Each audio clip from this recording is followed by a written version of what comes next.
আল্লাহ বলে সেদিন হাসরের দিন আমার সমস্ত ইমানদার বান্দা বেঈমান কাফের নাফরমানদেরকে দেখে হাসবে। জি, আল্লাহ তাআলা বলেন ফালিয়াউমাল্লাযীনা আমানু, সেদিন কিয়ামতের দিন নাফরমান পাপীদেরকে দেখে ইমানদার হাসবে। ইয়াদহাকুন মানে হাসবে, হাসবে আর বলবে, ডাক দিয়ে বলবে বেঈমানকে, হাল সুযিবাল কুফফারু মা কানু ইয়াফআলুন। কোরআন শরীফ আছে ইমানদার সেদিন ডাক দিয়ে বলবে, কি খবর বেঈমান, যা করেছিলে দুনিয়ায় তার বিনিময় পেলে তো? এখন কেমন লাগতেছে? এক এক লাথি ফেরেশতার কেমন লাগতেছে? জাহান্নামের এক এক আগুন কেমন লাগতেছে? খোদার কসম, এটা কোরআন শরীফের আয়াত। সেদিন ডাকবে, কোরআন শরীফ আছে ইমানদার জাহান্নামীকে ডাক দিয়া বলবে, আফামা নাহনু বিমাইয়িতিন। আর কোনদিন মানুষ অনেক সময় লজ্জিত হইল, অনেক সময় কয়, আচ্ছা দেখমু বেটা মাতবরি করস, কয়দিন এরম বিপদ তোর হইতারে। হ্যাঁ, আমি একটা ফেসে পড়ছি দেখে একেবারে হাসরে। তো আল্লাহ তাআলা বলেন ইমানদার জান্নাতি বান্দা সেদিন বেঈমানের দুঃখ কষ্ট যন্ত্রণা লজ্জা অপমান আরো বাড়ায় দিবে এই কথা বইলা যে দোস্ত আর কোনোদিন তোরও মৃত্যু হবে না, আমারও মৃত্যু হবে না, আমার সুখও আর শেষ হবে না, তোর কষ্ট আর কোনোদিন শেষ হবে না। আফামা নাহনু বিমাইয়িতিন। আল্লাহ তাআলা বলছেন ফাত্তালা ফারাআহু ফি সাওয়াইল জাহিম। প্রত্যেকটা ইমানদার জান্নাতি তার পরিচিত জাহান্নামীদেরকে সরাসরি জান্নাত থেকে বসেই জাহান্নামে দেখবে আযাবের মধ্যে হাবুডুবু খাচ্ছে। কোন মানুষের জন্য এটা বড় অপমান যে ফিডা খাইলে খাইছি আর কি, তে দেখ খেলে লোকা। আয় হায় হায় হায়, তে তো আমার পরিচিত, তে তো এলাকাত গিয়া কইয়া দিব, তে তো বলে ফেলবে। এটারও মানুষের লজ্জা বাড়ায় দেয়, কষ্ট বাড়ায় দেয়, যন্ত্রণা বাড়ায় দেয়। ইমানদার দেখবে তাকায়া, ইমানদার গল্প করবে, কোরআন শরীফে আছে গল্প করবে। ইমানদার একজন আরেকজনকে শোনাবে, ওয়া আকবালা বা'দুহুম আলা বা'দিন ইয়াতাসাআলুন। এক জান্নাতি আরেক জান্নাতিকে মুখোমুখি হয়ে গল্প করবে আর বলবে, অমুক অমুক দুনিয়াতে আমার পরিচিত ছিল, যারা আমাকে বলতো আখিরাত হবে না, যারা আমাকে বলতো নাফরমানি আর অস্থিরতার অসভ্যতার মধ্যে ডুবে থাকতে, আমি আল্লাহর রহমতে তাদের কথা না শুনে আল্লাহর গোলামি করে গেছি। আল্লাহ বলবেন হাল আনতুম মুত্তালিউন, তোমার সেই নাফরমান বন্ধু তাদেরকে দেখবা? ফাত্তালা ফারাআহু ফি সাওয়াইল জাহিম।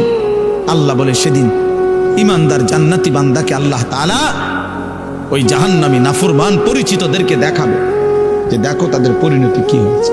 তোমার এলাকার মদখোরের কি অবস্থা খবর লাও, দেখো দেখো, তুমি দেখো তোমার এলাকার নেশাখোরের অবস্থা কি, দেখো তোমার এলাকার ওই চরিত্রহীন লম্পট যুবকের হালাত দেখো, যে মনে করছে চুলের। আমাদের কিছু ছেলে দেখবেন শুধু এই চুলটা বাম দিকে ফিরাইতে পারে এমনি, এই এতটুকুর কারণে কেউ তাকে কিছু বলে না, সে এটাকে অনেক কিছু মনে করে।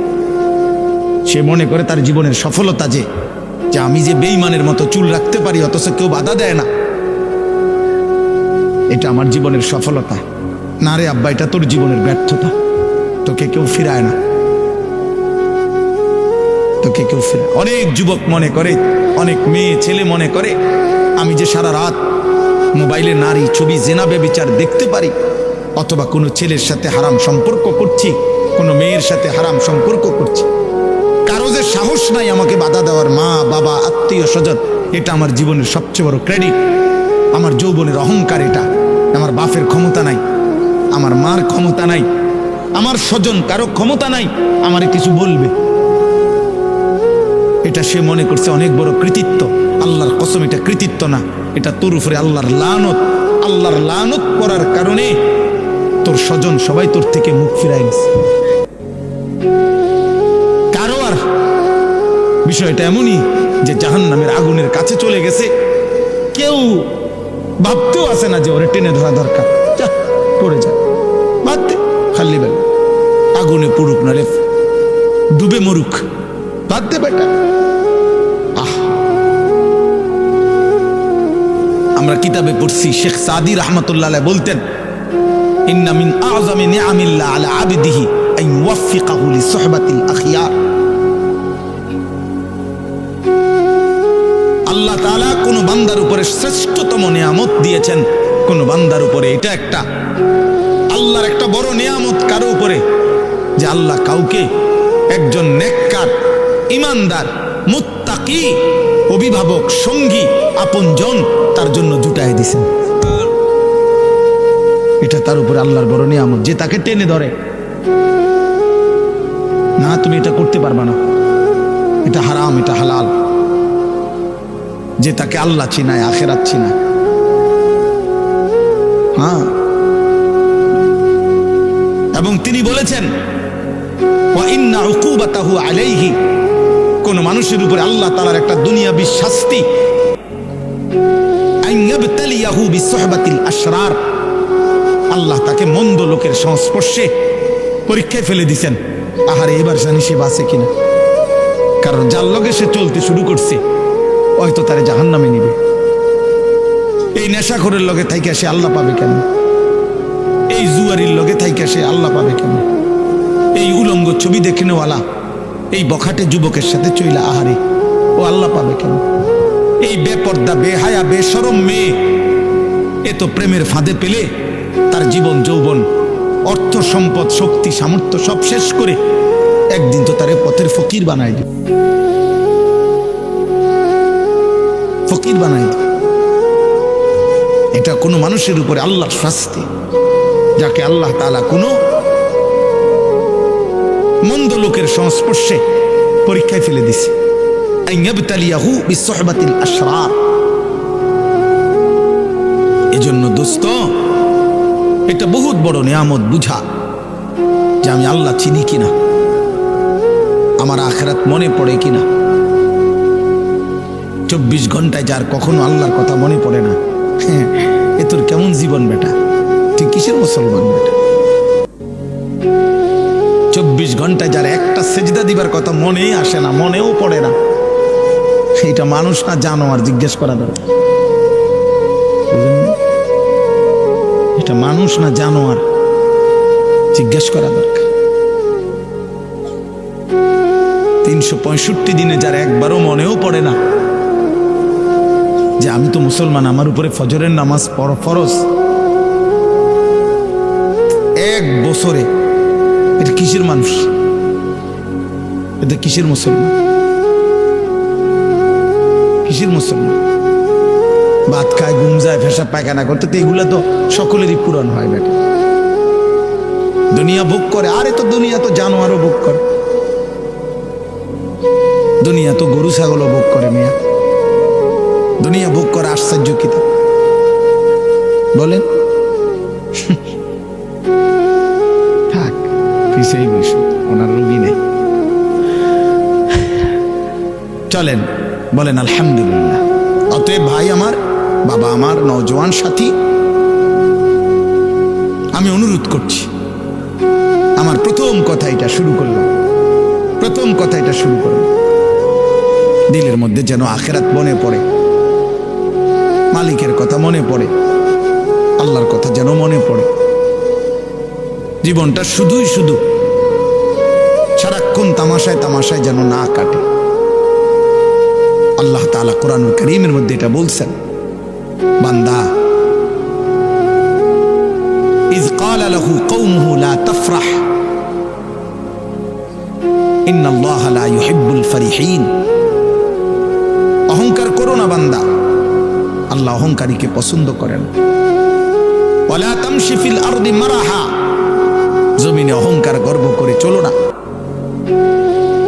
ইন্নাকা লান তাখরিকাল আরদা ওয়া লান তাবলুগাল জিবালা তুলা। আল্লাহ বলে, বান্দা বড়াই করো না, যত বড় গর্বই করো না কেন, অহংকার করে তুমি পায়ের তালু দিয়ে কিংবা বুট জুতার শক্ত জুতা দিয়েও তো এই জমিন ফাটাইতে পারতা না, আর মাথা উঁচা করে ঘাট লম্বা করে তো পাহাড়ের সমান উচ্চতায় পৌঁছতে পারতাম। অহংকার করো কেন? এক বুজুর্গ এক যুবককে আল্লাহর পথে চলতে বলছিলেন, আর ওই যুবক বলছিল, আপনি চিনেন আমি কে? হাল তারিফুনি, আপনি চিনেন আমাকে, আমি কে? কথা বলে। তখন ওই আল্লাহর প্রিয় বান্দা বলছে, হ্যাঁ যুবক, আমি তোকে চিনি, আমি তোর পরিচয় বলতেছি, শোন। আউয়ালুকা নুতফাতুন কাযিরা, তোর শুরু হলো দুর্গন্ধময়, বিশ্রী দুর্গন্ধময় নাপাক এক ফোঁটা বীর্য। ওয়া আখিরুকা মাইতাতুন গালিযা, আর তোর শেষ পচা লাশ। ওয়া বাইনা যালিকা তাহমিলুল আযরা, আর মাঝখানে হায়াতের এই সময়টুকু তুই পেটে বহন করছিস কিছু পায়খানা। এই হলো তোর পরিচয়। কিসের অহংকার করছিস বেটা? শুরুটা যার দুর্গন্ধময় নাপাক বীর্য থেকে, শেষটা হয়ে যাবে যার পচা গন্ধা লাশ, মাঝখানে যার পেটে 24 ঘন্টা পায়খানা। আল্লাহ তাআলা যদি কুদরতি ভাবে ডেকে না রাখতেন, এক জাররা ছিদ্র করে দিতেন, তো তোর নাপাক দুর্গন্ধে তোর গোটা দেশ, সমাজ, মহল্লা দুর্গন্ধ হয়ে যেত। বড়াই করছো কেন? কিসের বড়াই করছে? আল্লাহ আমাদেরকে বুঝ দান করে। প্রিয় ভাই, প্রিয় নওজোয়ান, পর্দার আড়ালের মা বোন, বয়স্ক বাবা, প্রত্যেকের এটা উচিত, আমাদের এটা ভাবা, আমাদের এটা ফিকির করা, কে আমি, কোত্থেকে আসলাম, আমাকে কে পাঠাইলেন, কেন পাঠাইলেন। আত্ম উপলব্ধি। আমি এই কথাটাই শুরু করছিলাম যে আল্লাহ তাআলা কোরআনুল কারীমের মধ্যে বারবার বলছে, বান্দা আমি চাচ্ছিলাম তুমি উপদেশ গ্রহণ করবে। এতগুলো কথা আমি আল্লাহ নাজিল করছি উপদেশের জন্য, তোমার দিল নাড়াইবার জন্য, তোমার কলিজা যেন নড়ে, বিবেক যেন নড়ে। আমি আল্লাহ এটা চেয়েছিলাম, লাআল্লাকুম তাযাক্কারুন, লাআল্লাহুম ইয়াতাফাক্কারুন, বান্দা যেন ভাবে। ইন্না ফি যালিকা লাযিকরা, আল্লাহ বলেন আমার এই কোরআনের মধ্যে রয়েছে উপদেশ। লাকাদ কানা ফি কাসাসিহিম ইবরা, আল্লাহ বলে পূর্ববর্তী জাতির ঘটনাগুলোর মধ্যে রয়েছে উপদেশ। ইন্নামা ইয়াতাযাক্কারু উলুল আলবাব, আল্লাহ বলেন আমার এই কোরআন থেকে প্রত্যেক বিবেকবান, যার বিবেক আছে, সে নিশ্চিত এই কোরআন থেকে উপদেশ গ্রহণ করবেই করবে। এজন্য কোরআন যার প্রিয় নয়, কোরআন যা যে ধরতেও পারে না, কোরআন যে ছুঁইতেও পারে না, কোরআনুল কারীম যে দেখে দেখেও পড়তে পারে না, কোরআনুল কারীম থেকে যে জীবনের জন্য সবক নেয় না, কোরআনুল কারীম থেকে যে জন্য জীবনের পাথেও নেয় না, আরেন বেটা তুমি কোনো আলোই খুঁজে পাও নাই, তুমি কোনো জ্ঞানের সন্ধানই পাও নাই। বাকি যেটুকু পড়ালেখার বই তোমারে ধরাইয়া দিছে, এই কয়টা বাতের লাগিয়া এত বই পড়তে হয় না। তোমারে আলো থেকে বঞ্চিত করে দিছে, খোদার কসম। আল্লাহ কোরআন স্পষ্ট বলছেন, কিতাবুন আনজালনাহু ইলাইকা, নবী আমি এই কিতাব আপনার উপরে নাজিল করেছি, লিতুখরিজান নাসা মিনাজ যুলুমাতি ইলান নূর, পৃথিবীর সমস্ত অন্ধকার থেকে আমি আল্লাহ চেয়েছি এই কোরআনের মাধ্যমে প্রতিটা মানুষকে ইলান নূর, আলোর দিকে নিয়ে আসতে। এটা আল্লাহর কথা, কোরআন ছাড়া আর কোথাও আলো নাই। ফামান লাম ইয়াজআলিল্লাহু লাহু নূরান ফামা লাহু মিন নূর, আল্লাহ বলেন আমি আল্লাহ থেকে যে আলো পেল না, ফামা লাহু মিন নূর, জগতের আর কোথাও তার জন্য আলো নেই, আলো নাই। আল্লাহ তাআলা বলছে সমস্ত নাফরমান আল্লাহ বলা, আমি আল্লাহ থেকে বঞ্চিত জীবন, কোরআন থেকে বঞ্চিত জীবনের যা কাজ, যে যা করছে সবটা হচ্ছে কাসারাবিম বিকিয়া, ওই মরিচিকার মতো, যে মরিচিকা দূর থেকে তাকাইলে পিচ ডালা রাস্তায় প্রখর রৌদ্রের মধ্যে যদি দূর থেকে তাকায় মনে হয় ও এখানে পানি থই থই করছে, কিন্তু দৌড়াইয়া যখন কাছে যায়, হাত্তা ইজা জাআহু লাম ইয়াজিদহু শাইআ, কাছে গিয়ে দেখে পানি বলতে কিছুই নাই, ধোঁকা, মরিচিকা। আল্লাহ বলেন আমাকে বাদ দিয়ে আল্লাহকে বাদ দিয়ে খোদার কসম বাকি সব মরিচিকা, ধোকা ধোকা ধোকা বেটা, ধোকা বেটা। কোরআন বাদ দিয়ে যা কিছু অর্জন করলা ধোকা। কাসারাবিন বিকিয়া, আরো বলি আল্লাহ বলছে কারামাদিন ইশতাদ্দাত বিহির রিহু ফি ইয়াউমিন আসিফ। আল্লাহ বলেন আমাকে বাদ দিয়ে, আমার কালাম, আমার বন্ধুর সুন্নাহ, এটাকে বাদ দিয়ে যে যা গ্রহণ করলো, যে যত নাফরমানি করলো, আহা আল্লাহ বলে সে যেন তার অর্জনটা কেমন, ওই ছাইয়ের স্তূপের মতো। ছাই বুঝেন তো না, লাকড়ির চুলার জ্বালাইবার পরে যে ছাই হয়, এই ছাই, ওই ছাইয়ের স্তূপ যেটা বাতাসের মুখে স্তূপ দিছিল, একটু পরেই প্রচন্ড ঝড়ো বাতাস, দ্রুত গতিতে বাতাস এসে তার এই সাজানো স্তূপ ছাইয়ের পলকের মধ্যে উড়াইয়া কোথা থেকে কোথায় হারায় দিল, নিশ্চিহ্ন করে দিল। আল্লাহর কসম, আল্লাহ বলছেন আমাকে বাদ দিয়ে জীবনের যত আয়োজন সব ওই ছাইয়ের স্তূপের মতো দ্রুত গতির বাতাস এসে যা উড়িয়ে নিয়ে গেল। একদিন দেখবে কিছুই নাই, একদিন দেখে কিছুই নাই। আরো শুনেন, আল্লাহ কোরআনে বলছে আমি আল্লাহকে বাদ দিয়ে যে যা গ্রহণ করলো সে যেন ওই মাকড়সার মতো, যে মাকড়সা একটা ঘর বানাইলো। অথচ তোমরা মানুষ জানোই এই পৃথিবীর সবচেয়ে দুর্বল ঘর মাকড়সার ঘর। 6 মাসের বাচ্চাও যেটা টান দিলে ভেঙে যায়। মায়ের হাতের ফুলের ঝাড়ু, বোনের হাতের ফুলের ঝাড়ু যে মাকড়সার ঘর ভেঙে ফেলে। আল্লাহ বলেন আমাকে বাদ দিয়ে সব আয়োজন মাকড়সার ঘরের মতো। মাসালুল্লাযীনা ইত্তাখাযু মিন দুনিল্লাহি আউলিয়া কামাসালিল আনকাবুত ইত্তাখাযাত বাইতান ওয়া ইন্না আওহানাল বুয়ুত লাবাইতুল আনকাবুত। আল্লাহ বলেন আমাকে বাদ দিয়ে যে যা ধরলো সে যেন ওই মাকড়সার মতো, যে মাকড়সা একটা ঘর বানালো। আর তোমরা তো জানোই বান্দা, এই পৃথিবীর সবচেয়ে দুর্বল ঘর মাকড়সার ঘর, মাকড়সার ঘর। 70 বছরের প্ল্যান, প্রোগ্রাম, পরিকল্পনা, 70 বছরের মাথার ঘাম, 70 বছরের বুদ্ধি, কষ্ট, চেষ্টা, তদবিরে দুনিয়া যখন সাজাইলো, মালাকুল মউত আইসা বলল আঙ্কেল চলেন, আঙ্কেল চলেন। ইন্না লিল্লাহ, কি কন? আমি নিজে সব কিছু আইনে রাখছি, আগামী রবিবার ডালাই। আপনি কোন আইজগা যাইতাম গা, এটা কি করলেন? আর রবিবারে ডালাই আমার, আজকে মঙ্গলবার, বুধ, বৃহস্পতি, শুক্র, শনি, আর 4টা দিন মাত্র। আজরাইল বলবে আমনে যে এর দূর কইছি, এটাও তো আমার দেরি হয়ে গেছে। আপনারা যে দূর বলছি মিয়া, অন্য মানুষের তো দূরও কই না আমরা। হিয়ান মিয়া পাইজলে আমি পাইছি মিয়া, আমি 60 ডালাই। আহা, ওমাল হায়াতুদ দুনিয়া ইল্লা লাইবুম ওয়া লাহব। আল্লাহ বলে দুনিয়ার জীবন শুধুই খেলাধুলা, তামাশা। ওয়ালাদ দারুল আখিরাতু খায়রুল লিল্লাযীনা ইয়াত্তাকুন।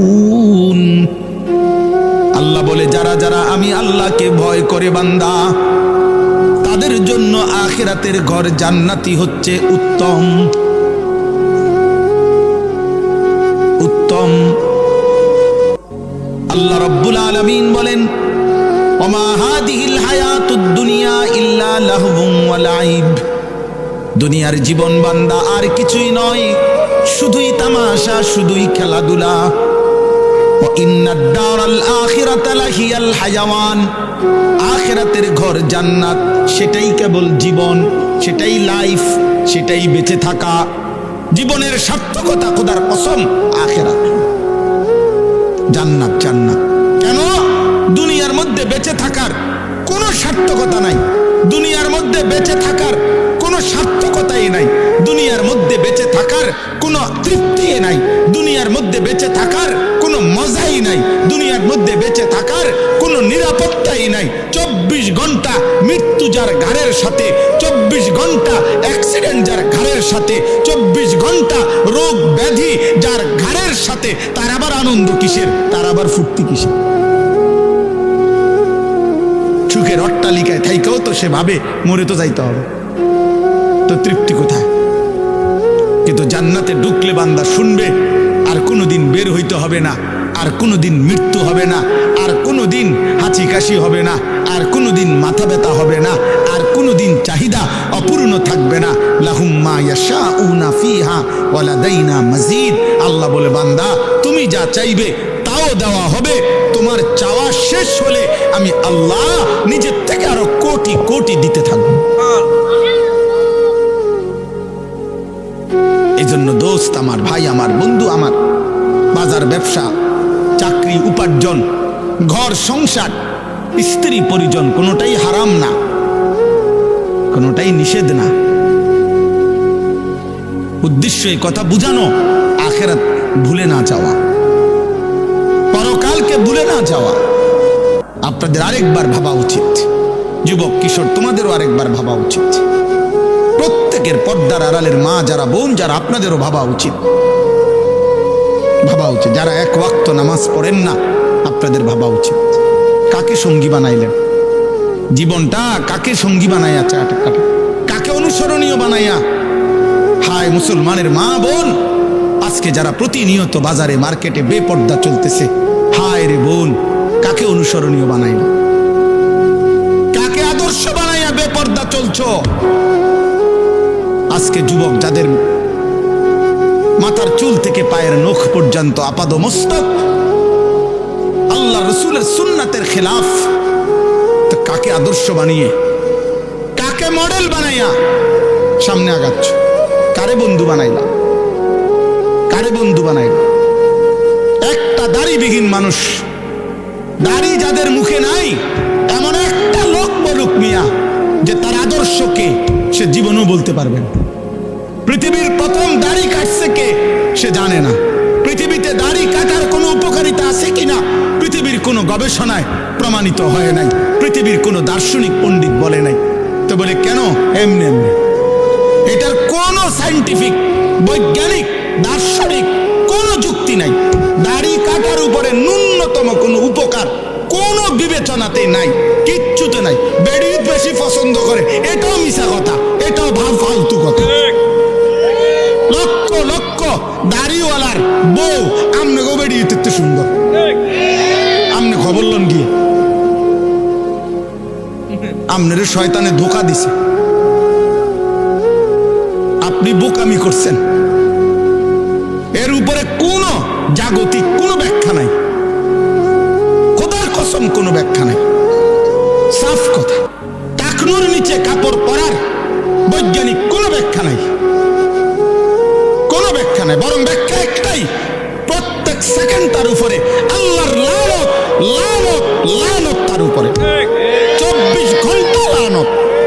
যার পায়জামা প্যান্ট টাকনুর নিচে, তার উপরে ফুল টাইম লানত, লানত, লানত। আল্লাহর, নবীজি বলছে, নবীজি বলছে তার উপরে আল্লাহর লানত, আল্লাহর লানত তার উপরে। নবীজি সাল্লাল্লাহু আলাইহি সাল্লাম বলছে, লা ইয়ানজুরুল্লাহু ইলাই, কিয়ামতের দিন আল্লাহ এই টাকনুর নিচে যার কাপড়, খোদার কসম আল্লাহ, নবীজি বলছে, টাকনু বুঝেন তো না? বুঝে, বুঝে, সবাই বুঝে। এটা শুনছে হাজার হাজার বার হুজুরদের কাছে, শুনে নাই এমন না, সবাই বুঝে। আল্লাহ নবী সাল্লাল্লাহু আলাইহি সাল্লাম বলছেন, কিয়ামতের দিন আল্লাহ তাআলা ওই ব্যক্তির দিকে তাকাবেন না, লা ইয়ানজুরুল্লাহু ইলাইহিম। আহা, কি ভয়ঙ্কর কথা। ওয়ালা ইউযাক্কিহিম ওয়ালা ইউকাল্লিমুহুম, আল্লাহ তাদের দিকে তাকাবেন না, আল্লাহ তাদেরকে গুনাহ থেকে পবিত্র করবেন না, আল্লাহ তাদের সাথে কথাও বলবেন না। ডাক দিবেন নাফরমান, আরে মাওলা তো একটা কথা বলতে দেন, আল্লাহ ফেরেশতাদেরকে বলবে, ওরে সরা, সরা এখান থেকে বেটা, ওরে আমি দেখব না, ওরে আমি নিষেধ করি নাই, ওরে কি খুব কঠিন কোনো কথা কইছিলাম? বলছিলাম টাকনুর উপরে কাপড়টা পরতে, এটার মধ্যে আমি বাড়াবাড়ি কঠিন কি? হাঁটুর, হ্যাঁ অল্প একটু উপরে, টাকনুর উপরে পড়তে বলছি আমি তারে বেশি কঠিন কি বলছিলাম? আমার কথা পাত্তা দিল না কেন? যা, তোর সাথে কথা নেই। তোর সাথে কথা নাই, নিজের চালাক মনে করেন। আর চালাকের উপরে যুক্তি দেন, তাহলেও তো আমার মনটার বুঝাইতাম। আপনি তো নিজের ভদ্রলোক, ঠিক আছে, আপনি এটার উপরে যুক্তি দাঁড় করান যে না হুজুর এর সায়েন্টিফিক ব্যাখ্যা আছে, বৈজ্ঞানিক ব্যাখ্যা আছে টাকনুর নিচে কাপড় পরা, এর উপকারিতা আপনি শুনেন। আপনি হয়তো জানেন না, আপনারা হুজুর মানুষ। হ্যাঁ আমি হুজুর মানুষ, আমি কম জানি, আপনি বেশিটা কম। আপনি বলেন কোনো যুক্তি নাই বাবা, কোনো যুক্তি নাই। আব্বা একটা ছেলে মনে রাখো, জেনারেল পড়ুয়া এক ছেলে মনে রাখো, দুশ্মন তোমারে ধোকা দিছে, ধোকা, ফ্যাশনের নামে ধোকা, ইউরোপের সমস্ত ফ্যাশন ধোকা, বেঈমানের সমস্ত ডিজাইন ধোকা, ধোকা বেটা, ধোকা বেটা, একটাও কোনো ফ্যাশন না বেটা, বেঈমান ধোকা দিছে বেটা তোর। ধোকার প্রথম প্রমাণ হইল যে সে ডিজাইন বদলায় এলায়। গত 3 মাস আগে কইল এটা হইলো সেরা চুলের ডিজাইন, এখন আইয়া কয় 3 মাস পরে কয় এটা চলে না। কি রে বেটা, তুই যদি কইলি চলে, এখন কয় চলে না, চলে না কাতল, এটা আমগোটা দিয়ে অন চলে। 1450 বছর আগের আমাদের আকা, আমাদের নবী সাল্লাল্লাহু আলাইহি ওয়াসাল্লামের এক সুন্নাত 1450 বছর পরে এখনো চলে। 14.5 লক্ষ বছর পরেও যদি ইসরাফিল ফু দেয় ওই পর্যন্ত চলতেই থাকবে।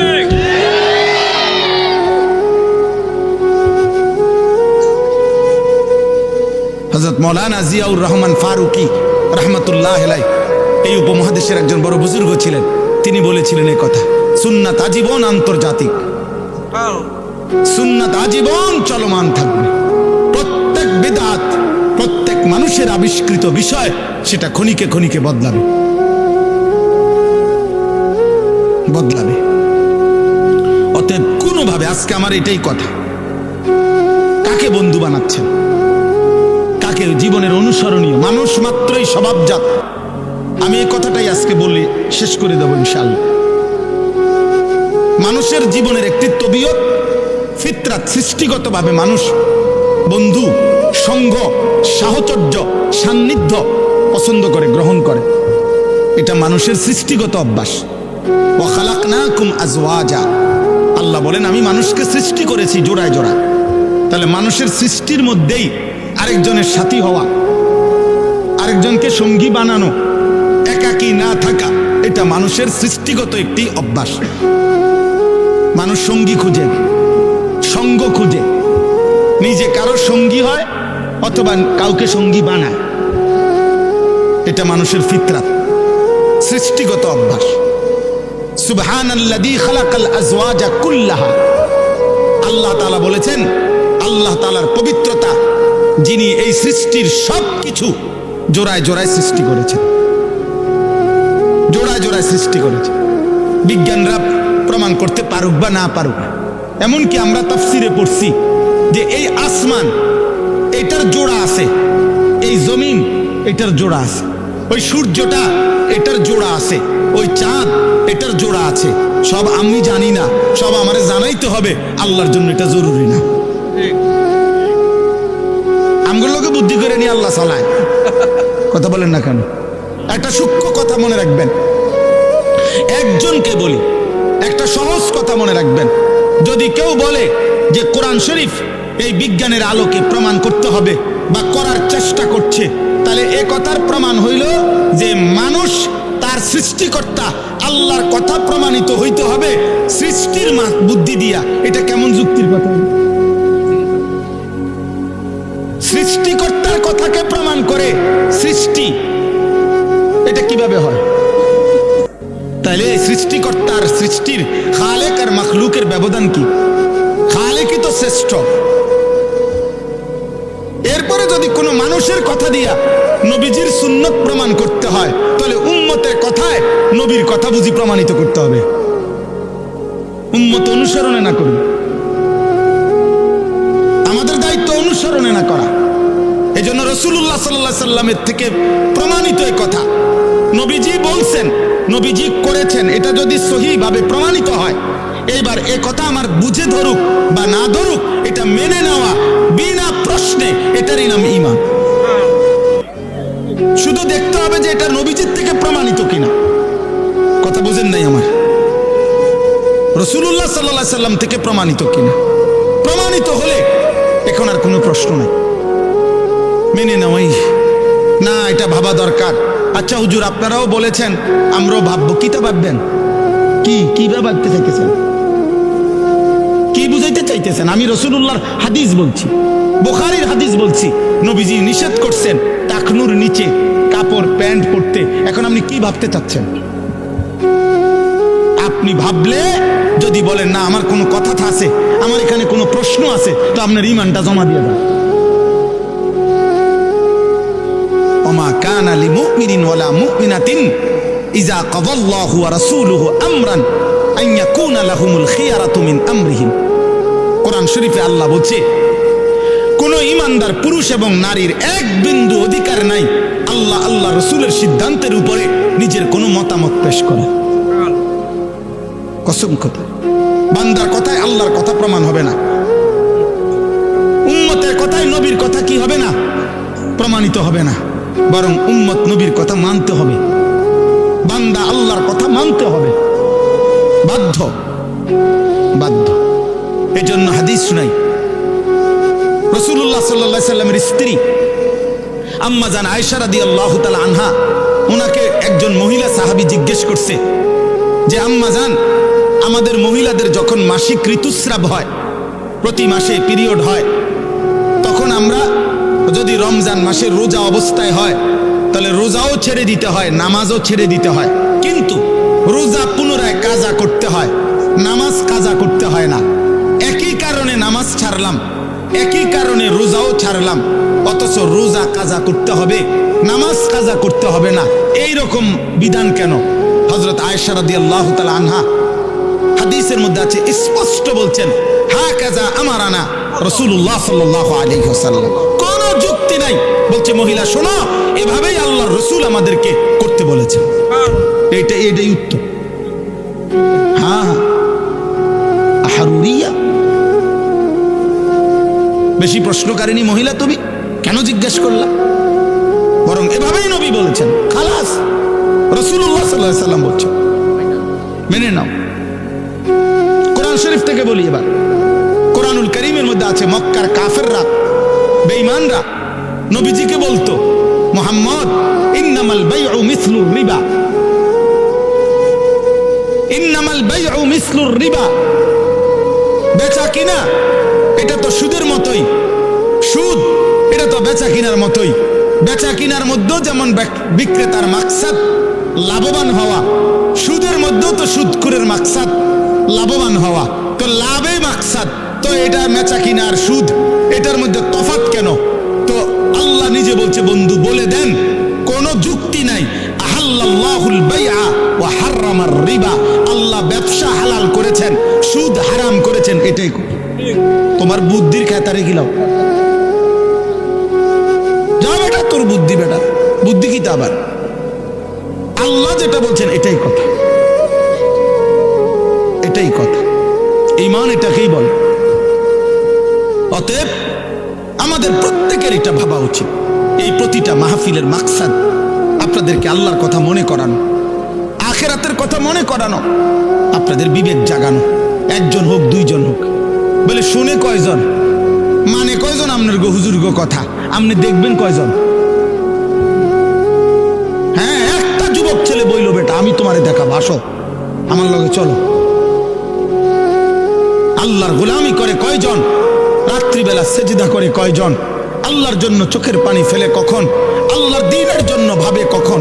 কলিজার কোন আল্লাহ আল্লাহ রাসূলের ভালোবাসায় দেওয়ার জন্য প্রস্তুত কতজন? তোমার কয়জন দেখা দরকার? আসো আমি দেখাই। ইনশাআল্লাহ এই জমিন, আসমান ও জমিন যতদিন আছে, রবের গোলাম, আল্লাহকে সেজদাকারী বান্দা, আল্লাহর জন্য জান উৎসর্গকারী বান্দা ছিল, আছে, থাকবেই কিয়ামত। ইনশাআল্লাহ ইনশাআল্লাহ শহীদ শরীফ উসমান হাদি আবার তৈরি হবে, লক্ষ কোটি যুবক তৈরি হবে ইনশাআল্লাহ। ইনশাআল্লাহ 4 বছরের বাচ্চা প্রস্তুতি নিচ্ছে, 10 বছরের বাচ্চা প্রস্তুতি নিচ্ছে, কোলের বাচ্চা মা বাপ নতুন করে স্বপ্ন দেখছে, নাম রাখছে ওসমান হাদি, রেডি হচ্ছে আগামী দিনের ঈমান এবং দেশপ্রেমকে পুঁজি করে আমার জমিনে কালেমার আওয়াজ বুলন্দ করবেন। এটাই সত্যি, কাপুরুষ হেরেই যাবে, কোনো সন্দেহ নেই, কোনো সন্দেহ নেই, কোনো সন্দেহ নেই। এই জন্য আমি বললাম আমাদের জীবনের একটা গুরুত্বপূর্ণ অংশ এটা। এই আয়াতটা আমি যেটা পড়ছি কোরআনুল কারীমের 19 নম্বর পারা 25 নম্বর সূরা, সূরা ফুরকান। এই সূরার 5টি আয়াত 25, 26, 27, 28, 29। আমি খুব সংক্ষেপে আপনাদেরকে শেষ করে দিচ্ছি, কিন্তু এই মূল কথা, এই কথাটাই এই মূল বক্তব্য।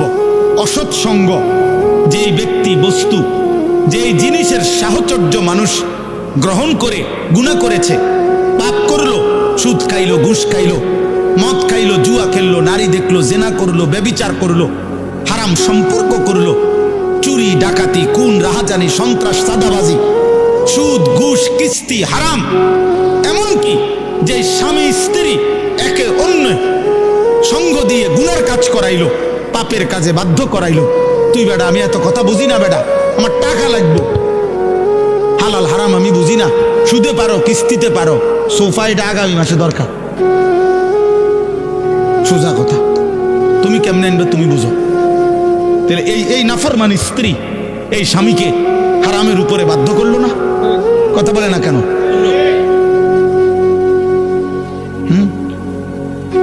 বলে আস্তাগফিরুল্লাহ, আস্তাগফিরুল্লাহ। তো এই জন্য বললাম অসৎ সঙ্গ। আজকে যত ছেলে মনে করেন আপনারা অনেক অভিভাবক, আহা ঠান্ডা মাথায় আপনারা আপনাদের ছেলেদের হাতে মেয়েদের হাতে, যার এখনো পূর্ণ সময় হায়াতের বাকি, তার জীবন গড়বার আগেই তার হাতে একটা বড় মোবাইল 24 ঘন্টার জন্য তার হাতে তুলে দিলেন, তার হাতে দিয়ে দিলেন। এবার ছেলেটা নিজের মতো করেই বেড়ে উঠতেছে, কি খায়, কি ঘুমায়, কি করে না করে। আহা 16 বছর বয়সে এত নারী দেখে ফেলছে, এত উলঙ্গ ছবি দেখে ফেলছে। 60 বছর 70 বছরের বুড়া চাচাও মনো এত মহিলা দেখে না।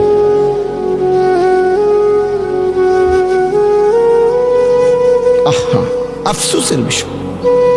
অসৎ সঙ্গ, অসৎ বুদ্ধি বন্ধু, অসৎ সঙ্গ। আপনি এটা বোঝেন না বাবা, যে ছেলেটা এক ওয়াক্ত নামাজ পড়ে না, আপনার ছেলেটা যে তার সাথে চলে, এটা যে অসৎ সঙ্গী, অসৎ বন্ধু, এটা যে বন্ধু নামের শয়তান, আপনি এটা বোঝেন না? আপনি এটা জানেন না? আপনার চুল দেখলে আন্দাজ হয় না? আপনি চলাফেরা দেখলে আন্দাজ হয় না? আপনি কথাবার্তা শুনলে আন্দাজ হয় না? আজকে আফসোসের বিষয় হলো মুসলিম পরিবার, অভিভাবক মুসলমান তার পরিবারের প্রতি সচেতন, বর্তমান সময়ে অনেক সচেতন অভিভাবক, কিন্তু সচেতনতা হলো এই বাহ্যিক দুনিয়া, চাকচিক্যময় দুনিয়া, ঘর দালান বিল্ডিং ব্যাংক ব্যালেন্স, উপার্জন চাকরি ব্যবসা টাকা পয়সা রোজগারের কোনো পদ্ধতি, এইটাকে সাজাইয়া দেওয়ার জন্য যে পরিমাণ যত্নবান, তার চাইতে হাজার পরিমাণ গাফেল ঈমান আমল আখিরাত আখলাক চরিত্র নামাজ সেজদা পরকাল এটার থেকে বঞ্চিত রাখা, এই ব্যাপারে গাফেল শতভাগ।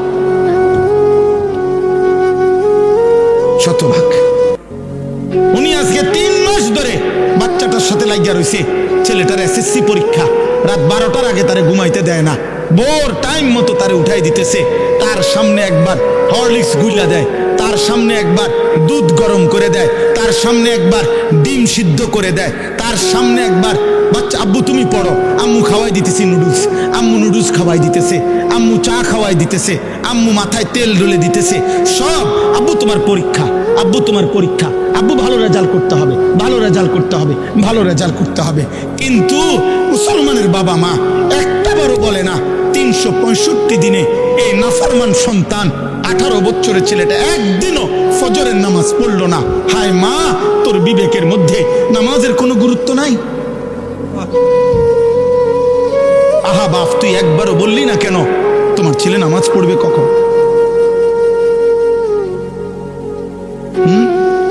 সন্তানের এসএসসি পরীক্ষার জন্য যদি এত যত্নবান হয়, তো সন্তানের আখিরাতের জন্য যত্নবান হবে কে?